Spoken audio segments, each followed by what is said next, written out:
em algum momento você vai se deparar com qualidade de código, você vai dar importância à qualidade de código.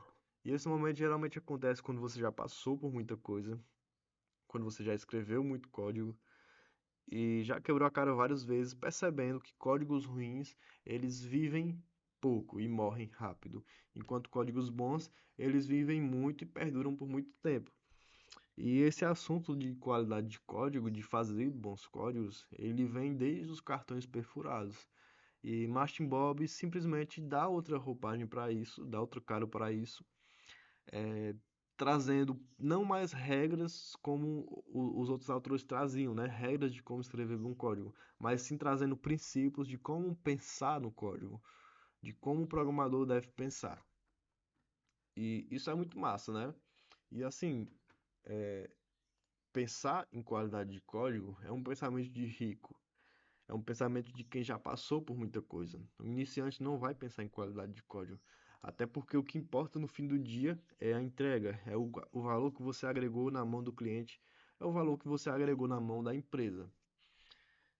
Independente de você usou, independente de que você usou o clean code ou se você não usou, independente de se você fez testes ou não fez testes, o que importa no fim do dia é o valor que você agregou. Mas o que acontece é que com o passar do tempo a gente percebe que a entrega ela é completamente ligada à qualidade. Então, se eu não tenho uma qualidade no meu código, a minha entrega vai ficar cada vez menor. Eu vou ter cada vez menos entrega ao longo do tempo. E se eu manter a qualidade do meu código, eu vou conseguir entregar mais ao longo do tempo. Eu vou conseguir manter a constância dessa entrega. Entregar rápido não é entregar mais. A gente tem a mania de querer entregar as coisas rápidos porque a gente pensa que está entregando mais. Porém, quando a gente entrega rápido, a gente está pulando uma etapa do processo, que é a etapa de polir o seu código. Então, não é só fazer o código funcionar, não é só testar o seu código, é também polir, é também refatorar. Então, quando o código está pronto, você tem que ir lá e você tem que tentar deixar ele mais bonito, você tem que maquiar o código, vamos dizer assim, é, refatorar para que fique mais legível, para que siga, por exemplo, os princípios do Solid, de desacoplamento, de não ficar tão dependente. E esse tempo que você pula quando você entrega rápido, ele vai ser um tempo que você vai ter que gastar amanhã para refatorar. Uma hora ou outra, esse tempo vai ser cobrado. Entregar mais do que foi pedido não é entregar mais também. A gente tem a mania de querer prever o futuro no nosso código, por exemplo, criar vários campos JSON, porque JSON depois eu posso acrescentar mais um valor, criar uma lista, porque depois eu posso acrescentar mais um valor. Só que você vai estar poluindo o seu código, né? Você vai estar desperdiçando recursos porque isso não foi mapeado, não foi mapeado para fazer assim.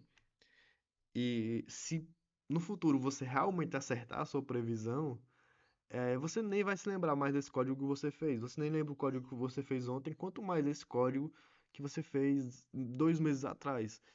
Então, não vai servir para nada, sabe?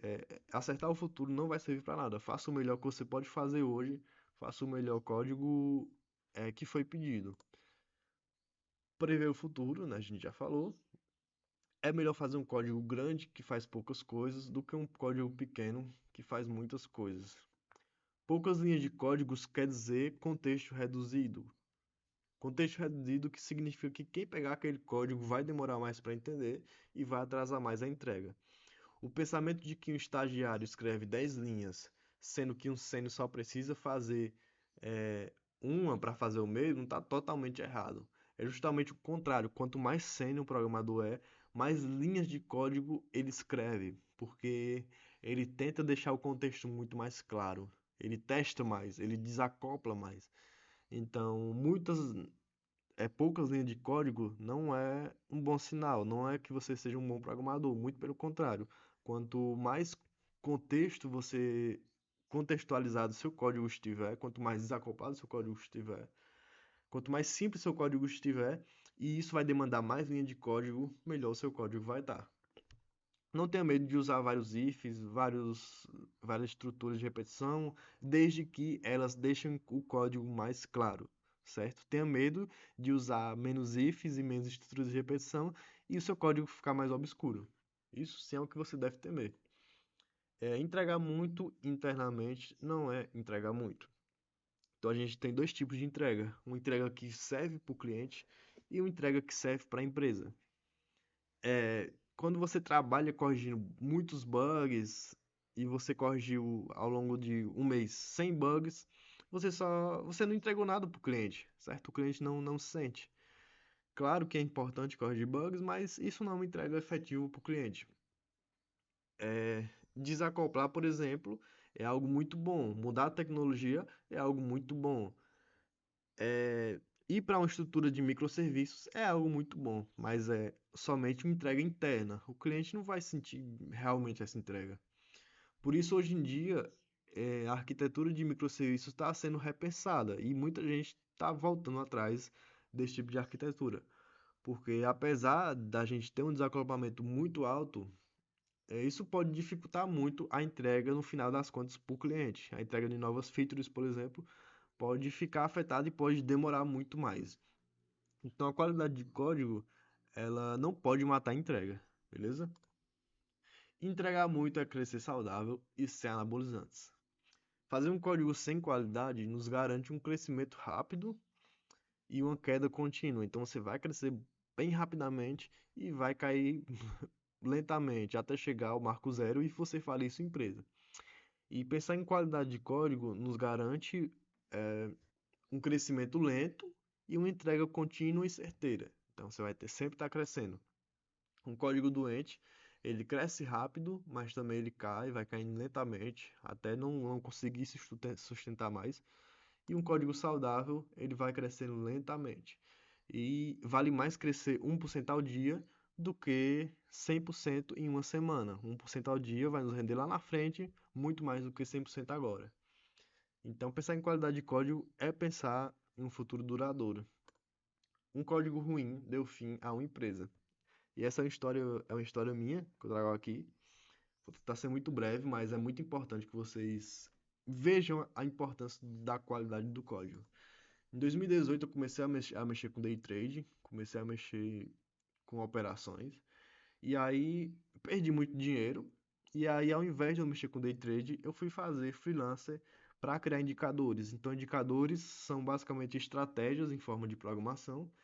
E aí a galera vinha, falava como era que queria a estratégia, e eu ia lá montar o indicador para ela.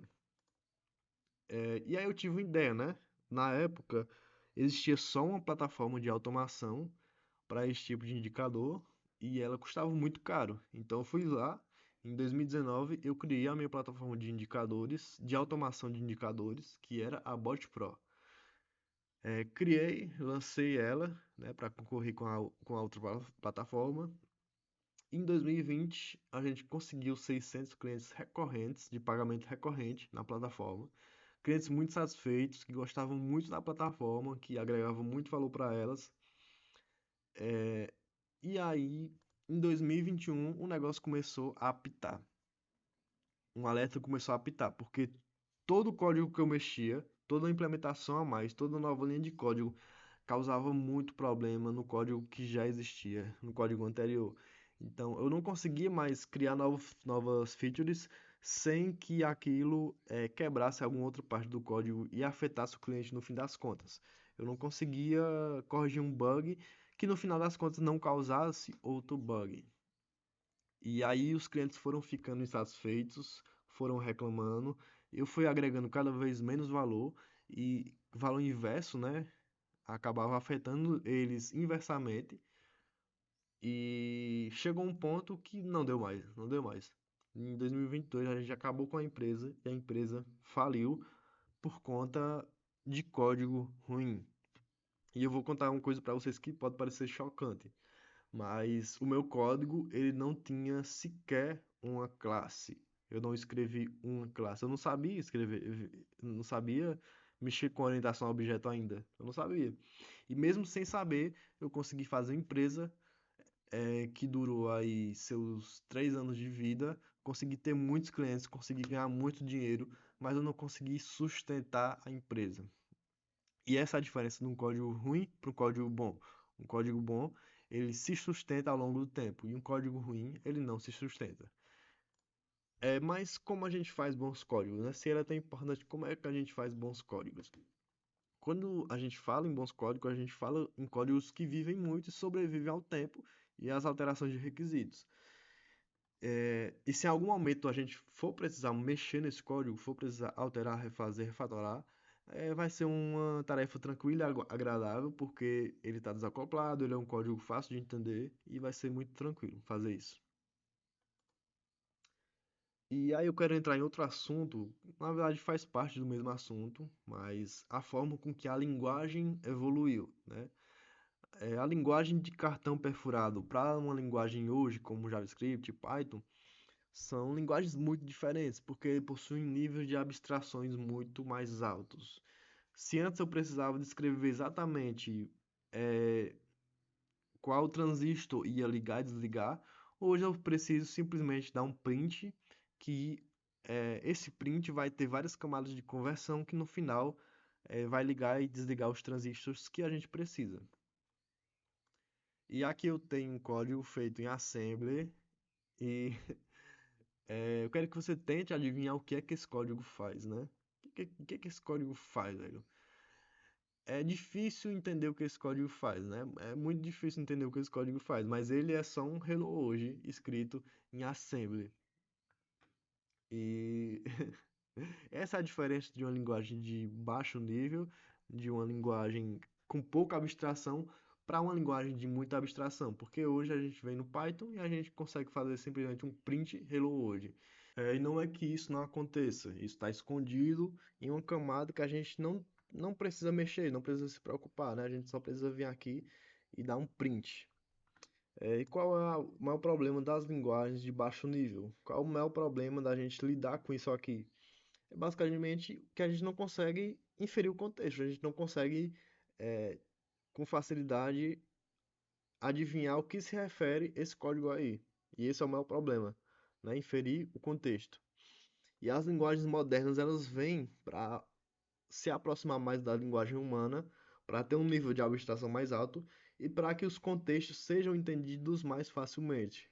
Assim como a gente consegue ler um livro e entender facilmente as palavras, os parágrafos, nas linguagens modernas, esse conceito também é trazido, né? A gente entender melhor o código simplesmente lendo, como se fosse um texto. Porém, esse código aqui é um código feito em Python, por incrível que pareça, e é um código difícil de se entender, né?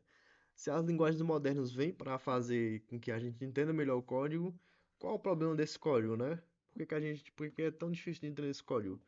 Justamente porque o programador fez esse código de forma errada, fez esse código de forma confusa de se entender. Então não só depende da linguagem de programação e do nível de abstração, mas depende do programador, da forma com que ele escreve o código, porque é ele que vai contextualizar o que está acontecendo ali. A linguagem ela não entende o contexto humano, só nós entendemos o contexto humano.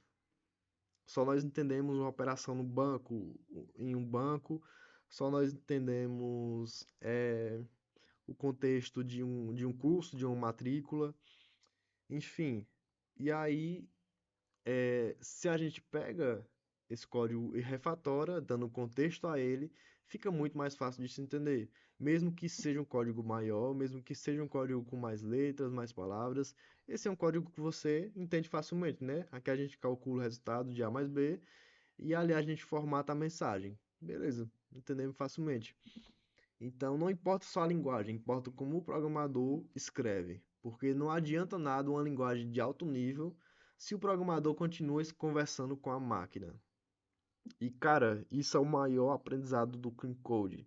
A linguagem de alto nível, ele vem para você não precisar mais se comunicar com a máquina.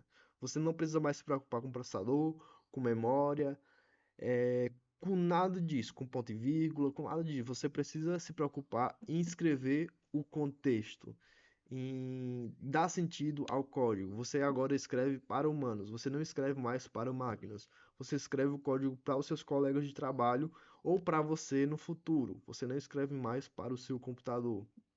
E se você começar a pensar nisso, você já começa a escrever códigos melhores e você já começa a aplicar conceitos do Clean Code de forma muito natural, porque o código ele é a representação do negócio. O código não é uma funcionalidade, não é um bug, nada disso. O código ele é a representação do negócio. Como assim a representação do negócio, né? O código é simplesmente várias lógicas atreladas ali juntas, alinhadas, que conversam entre si, e tudo isso representa a forma com que o negócio é definido. E a principal documentação é o próprio código. Se o negócio for bem representado pelo código, ele não precisa de explicações, não precisa de comentários, não precisa de nada disso, porque ali mesmo já está descrevendo toda a lógica de negócio. Então, agora que a gente sabe que um bom código é aquele que melhor representa o negócio, como é que a gente faz isso, né? Porque se antes a gente pensava que linguagem de programação era uma linguagem para se comunicar com a máquina, agora a gente sabe que, na verdade, a linguagem de programação ela é uma abstração da linguagem humana, as linguagens de programação modernas, para representar um negócio ou uma lógica de negócio de forma que a máquina entenda no final das contas. Então, quando tiramos a máquina do foco e colocamos o negócio, a nova preocupação é como é que faço para o meu código representar o meu negócio da melhor forma possível. Né? E se você começar a pensar dessa forma, né, como eu represento da melhor forma o meu negócio através do meu código, o seu código vai ganhar uma nova dimensão e vai ganhar muito mais qualidade, vai ter um salto de qualidade, porque você não está mais preocupado em fazer uma feature funcionar ou em corrigir um bug, mas você está preocupado em representar da melhor forma o seu negócio, porque uma feature ou um bug, ele é consequência do seu negócio, né? Uma feature nada mais é do que uma agregação no seu negócio. Então, que você tem que representar no seu código. E um bug nada mais é do que algo que está fugindo da sua lógica de negócio que você tem que colocar novamente é, dentro da lógica de negócio. E é basicamente isso. Um código bom, ele é um código feito com amor, feito com carinho, feito por alguém que realmente se importava com ele. Então, se importar com o seu código, dar o máximo de atenção a ele, é o que vai fazer que o seu código realmente tenha uma vida longa, né? Se preocupe um pouco mais com a qualidade do seu código, se preocupe se o contexto está bem descritivo, se preocupe se não tem nenhum lixo nele, coisas que estão sendo inutilizadas, coisas que estão sendo muito confusas. E faça um código com muito amor, muito carinho, né? E nunca é bom de primeira. Você nunca consegue acertar um código bom de primeira. Você vai ter que refatorar. Então, beleza, tente ali fazer um código bom ao máximo de primeira, mas saiba que no final das contas, quando seu código estiver pronto, você vai ter que dar uma olhadinha com calma, vai ter que revisar e vai ter que refatorar algumas coisas. Isso é sempre certo, sabe? Nunca queira fugir disso. Sempre dê um espaçozinho no final do seu trabalho para lapidar o seu código, para polir o seu código. E é isso, galera. Eu vou falar só disso hoje porque eu acho que são pontos muito importantes e são mais importantes do que regras em si. Ah, como escrever o nome de uma variável, como escrever o nome de uma função. Isso a gente pode falar depois, mas hoje eu vou só falar disso porque, cara, para mim isso é o que muda a sua mentalidade e o que vai dar um salto de qualidade no seu código, beleza? É isso aí, galera. Valeu, fechou.